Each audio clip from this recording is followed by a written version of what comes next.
termasuk sekolah 8 jam.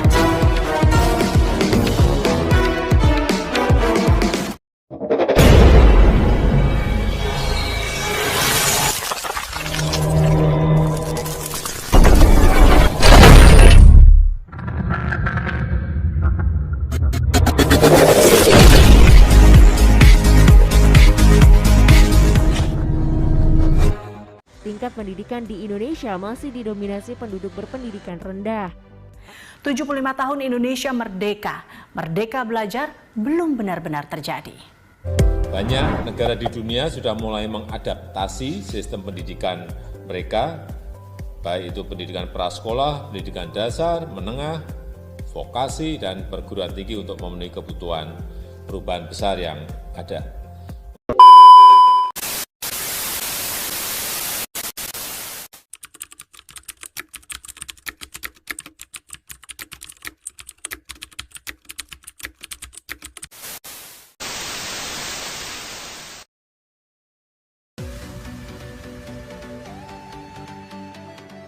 Assalamualaikum warahmatullahi wabarakatuh.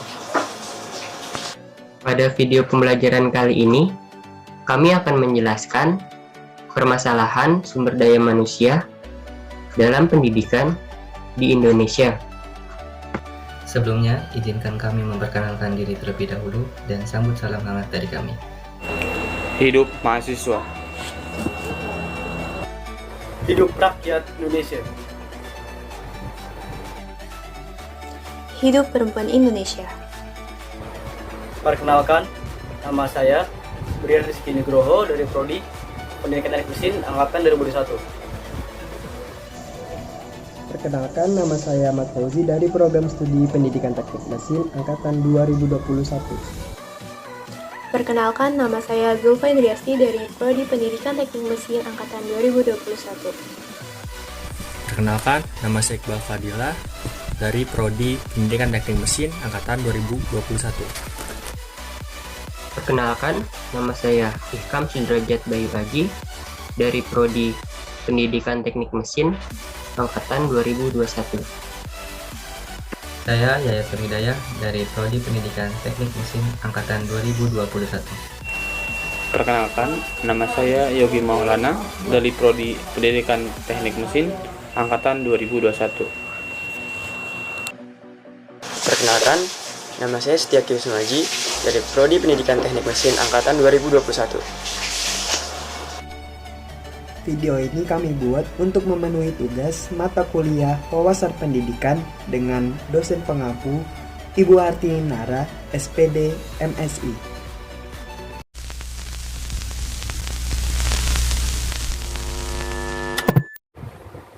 Pendidikan adalah pembelajaran pengetahuan, keterampilan, dan kebiasaan sekelompok orang yang diturunkan dari generasi ke generasi berikutnya melalui pembelajaran, pelatihan, dan juga penelitian.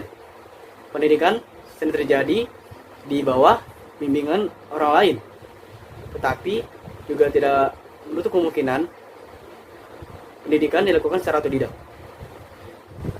Sedangkan menurut Undang-Undang Nomor 20 Tahun 2003, pendidikan adalah usaha sadar dan terencana untuk mewujudkan suasana belajar dan proses pembelajaran agar peserta didik secara aktif dapat mengembangkan potensi dirinya untuk memiliki kekuatan spiritual keagamaan, pengendalian diri, kepribadian, kecerdasan, akhlak yang mulia, serta kemampuan yang diperlukan dirinya, masyarakat, bangsa, dan negara.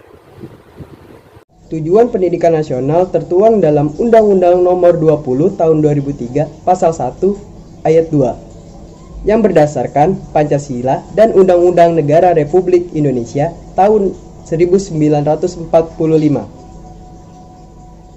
Pendidikan adalah suatu fondasi dalam hidup yang harus dibangun sejak dini.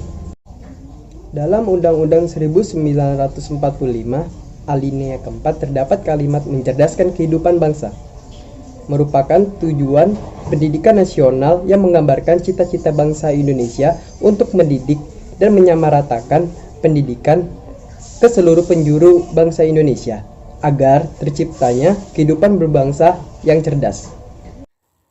Dengan adanya tujuan pendidikan nasional, maka akan timbul dalam diri seseorang untuk berlomba-lomba dan memotivasi diri kita untuk lebih baik dalam segala aspek kehidupan.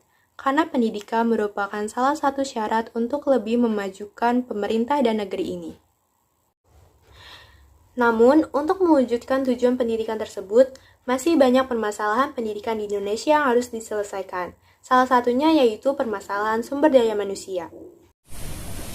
Nah, salah satu faktor permasalahan pendidikan di Indonesia yaitu akibat ketidakmampuan atau rendahnya kualitas sumber daya manusia.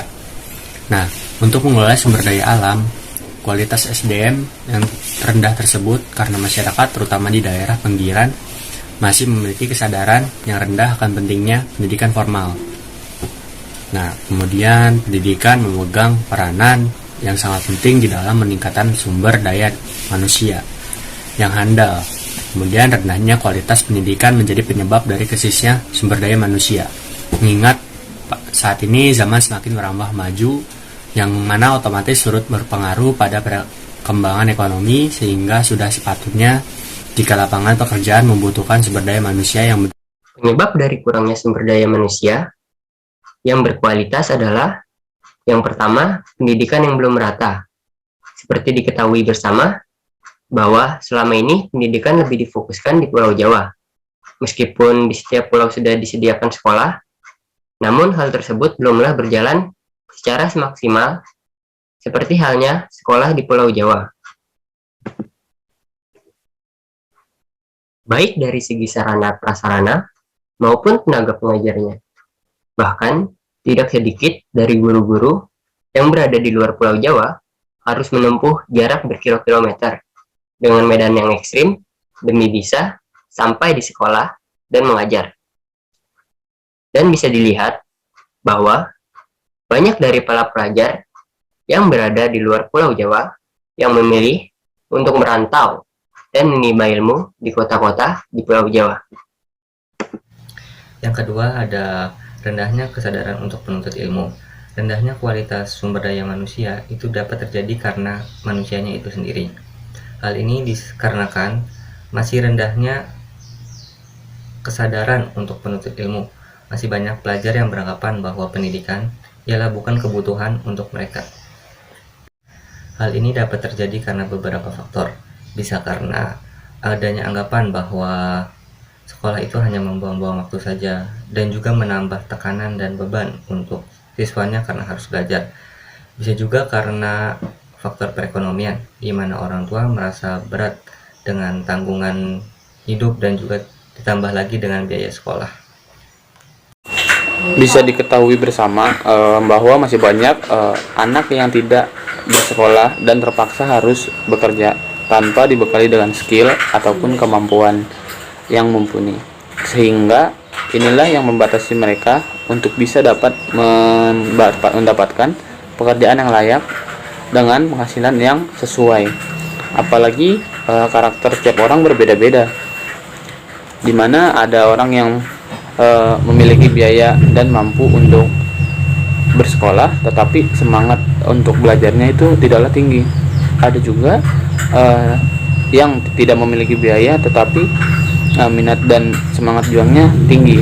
Dan ada juga yang memiliki kedua-duanya, yaitu orang yang memiliki biaya serta semangat besar untuk mengenyam pendidikan setinggi mungkin guna mencapai atau mewujudkan cita-citanya. Lalu yang ketiga, dapat diketahui bahwa permasalahan sumber daya manusia yang terdapat di sekolah di daerah terpencil yaitu tenaga pendidiknya, baik itu mau dari segi kualifikasi maupun dari segi jumlahnya. Untuk itu, ada pun prinsip-prinsip yang harus digunakan dalam rekrutmen tenaga pendidik atau guru, yaitu diantaranya, yang pertama, ada rekrutmen guru harus dirancang secara matang agar dapat memenuhi kebutuhan di daerah tersebut.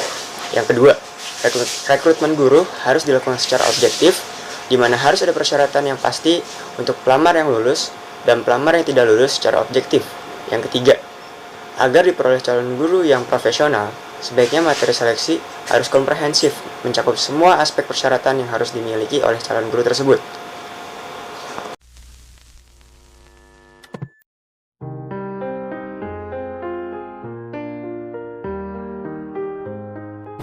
Kami harap penjelasan kami dapat bermanfaat dan menyadarkan kita semua betapa pentingnya pendidikan. Tidak ada kekayaan seperti pengetahuan, tidak ada kemiskinan seperti ketidaktahuan. Kurang lebihnya mohon maaf, kesempurnaan hanya milik Allah, dan sedangkan kesalahan milik kami. Wabillahi taufiq wal hidayah. Wassalamualaikum warahmatullahi wabarakatuh.